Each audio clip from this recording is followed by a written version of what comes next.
आइए दोस्तों, आज चलते हैं ब्रह्मपुत्र नदी की ओर।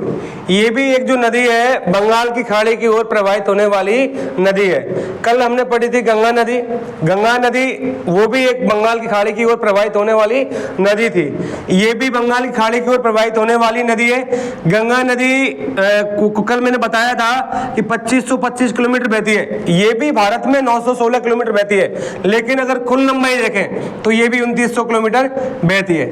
आज देखते हैं बंगाल खाड़ी की ओर प्रवाहित होने वाली नदी है। ये नदी जिस जगह से निकलती है तिब्बत से निकलती है। तिब्बत में जगह है चेमायुंगडुंग।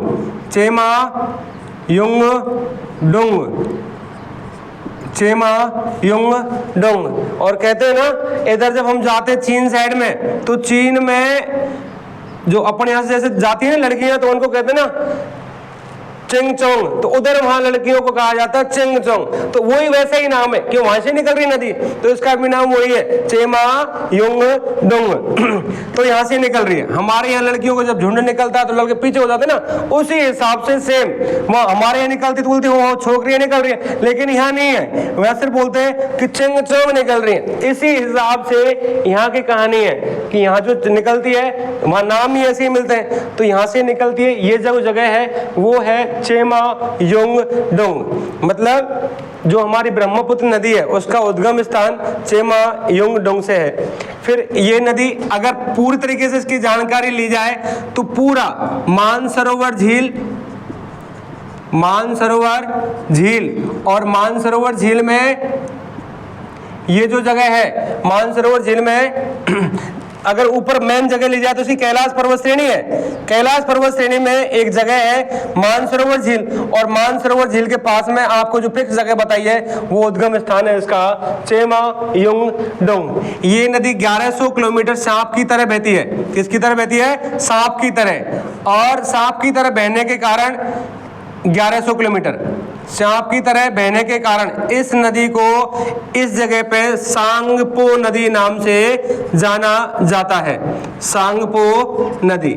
फिर ये सांप की तरह बहने के बाद में यू टर्न लेती है, सांप की तरह जाने के बाद में यू टर्न लेती है, और यू टर्न लेने के बाद जहां से यू टर्न लेती है वो जगह है नामचा बरवा। कहां से लेती है? नामचा बरवा। आगे नामचा बरवा से आगे जाएगी। जैसे ही यू टर्न लिया, फिर ये दो दर्रों के बीच यांग और याक, कौन से दो दर्रे हैं? एक तो यांग और याक दर्रा, यांग और याक दर्रा है ना, यांग और याक दर्रा। फिर यहाँ से निकलती है, फिर आगे जाएगी। यांग याक दर्रे के निकलने के बाद में ये नदी थोड़ा सा आगे जाती है, और ये जगह है मांजुली द्वीप। क्या है? मांजुली द्वीप जाके पहुंचती है। मांजुली द्वीप ऐसा कहा जाता है, मांजुली द्वीप ऐसा कहा जाता है कि ये जो मांजुली द्वीप है वो विश्व का सबसे बड़ा द्वीप है। लेकिन नहीं, वो विश्व का सबसे बड़ा द्वीप नहीं है। विश्व का सबसे बड़ा द्वीप तो ग्रीनलैंड है, लेकिन ये है आपका विश्व का सबसे बड़ा नदीय द्वीप। मतलब नदी के बीचों बीच में जो द्वीप है वो है नदीय द्वीप। ये दिख रहा है आपको, जो नदी जा रही है इसके दोनों साइड से निकलती है। इस जगह पे ये आई और ये नदीय द्वीप है। फिर यहाँ से थोड़ा सा आगे जाती है, फिर आ जाता है आपका सदिया। कौन जगह आ जाती है? सदिया। और ये ऐसा कहा जाता है कि सदिया से भारत में मैदानी प्रवेश में भाग करती है। यहाँ से लेके चेमायुंगडुंग से लेके तिब्बत से लेके 1100 किलोमीटर चली और सांप की तरह चली। सांगपो का नामचा बरवा से यू टर्न लिया, फिर यहाँ से यांग याक दर्रा से निकली, मांजुली द्वीप पहुंची। मांजुली द्वीप से निकलने के बाद में सदिया पहुंची। सदिया जैसे ही पहुंची तो ये मैदानी भाग में प्रवेश करती है, और मैदानी भाग में प्रवेश करने के बाद में सदिया से ये 891 किलोमीटर डिस्टेंस पे, 891 किलोमीटर डिस्टेंस, यानी 891 किलोमीटर डिस्टेंस पे सदिया से धुबरी पड़ता है। सदिया से धुबरी, और ये सदिया से धुबरी पहुंचती है। सदिया में इसमें दो धाराएं आके मिलती हैं। सदिया में इसमें दो धाराएं आके मिलती हैं। एक का नाम है लोहित, एक का नाम है दिवांग या देहांग। लोहित देवांग, दूसरी का नाम है देहांग।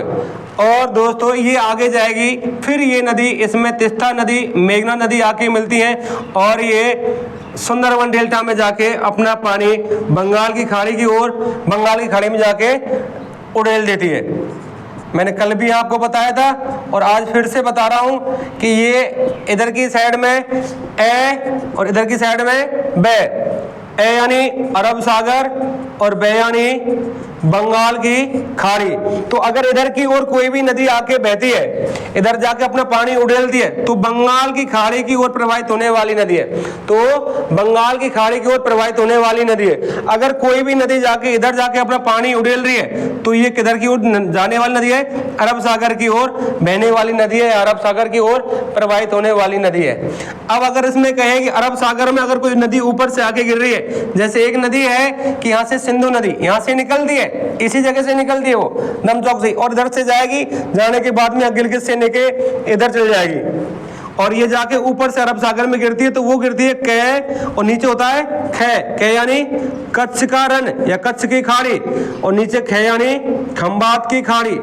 तो अगर ये अरब सागर के भाग ऊपर से आके गिर रही है तो कच्छ के रण में आके गिर रही है। पहाड़ तो उसी का ही अरब सागर का ही, लेकिन कच्छ के रण में आके गिर रही है। तो इसी हिसाब से हमने तो सिर्फ दो भाग लिए कि बंगाल की खाड़ी की ओर प्रवाहित होने वाली नदी और अरब सागर की ओर प्रवाहित होने वाली नदी। तो अब देखिए दोस्तों, इसकी जो कुल लंबाई है, इस नदी की कुल लंबाई है, वो लंबाई है इसकी 2900 किलोमीटर और भारत में इसकी लंबाई 916 किलोमीटर है। भारत में इसकी लंबाई 916 किलोमीटर है। आगे